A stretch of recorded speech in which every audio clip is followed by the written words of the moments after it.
dog starts barking at night. Lock the door. Analog horror, you hear it first as a sound too sharp for the hour.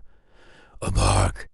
A repeated snap of noise that does not belong in the stillness of 12 a.m. The world outside your window is black, but the sound cuts through it like broken glass. The air in your room tastes wrong, metallic, damp, the way old wires smell when they overheat. Your skin prickles. You don't want to move. You don't want to know. They told you never to open the door when it begins.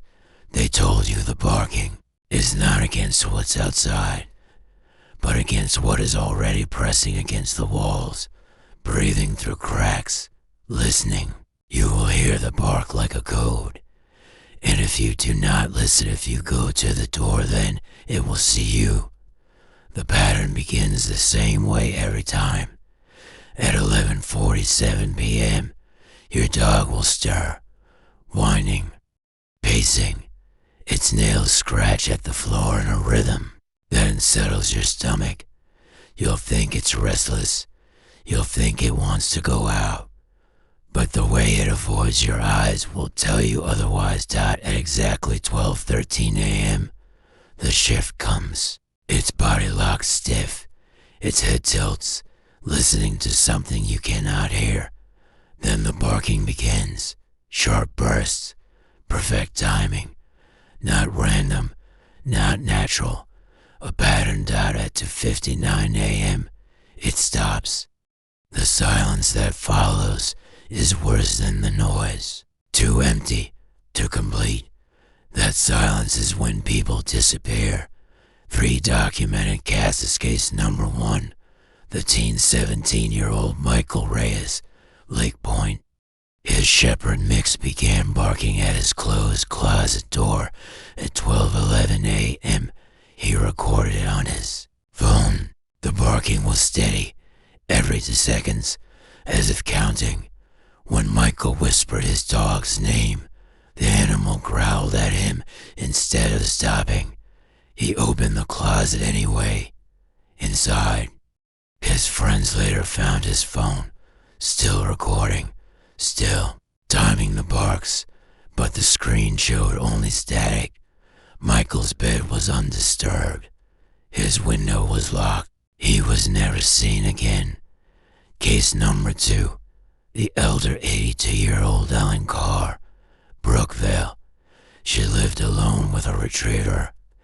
At 12:19 a.m., neighbors reported the dog howling so loud it rattled glass. When police entered at 4 a.m., they found Ellen slumped in her kitchen chair.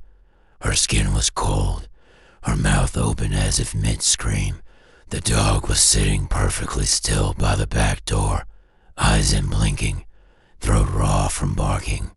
Medical notes say Ellen's cause of death was sudden cardiac arrest, but the coroner also noted an unusual smell on her skin, scorched rubber mixed with iron.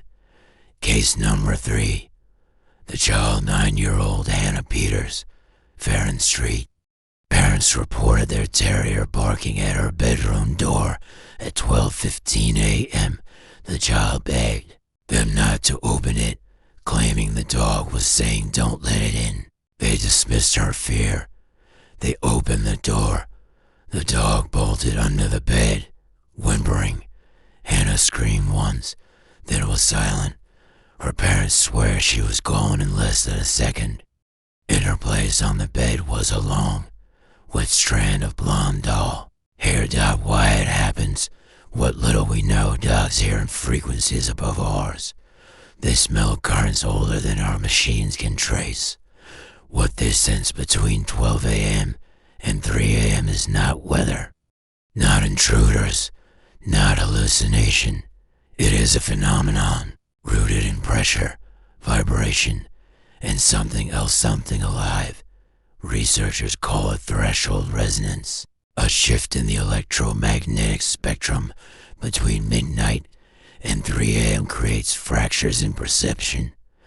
Dogs are sensitive enough to detect the intrusion shapes pressing into our rooms, waiting to be acknowledged.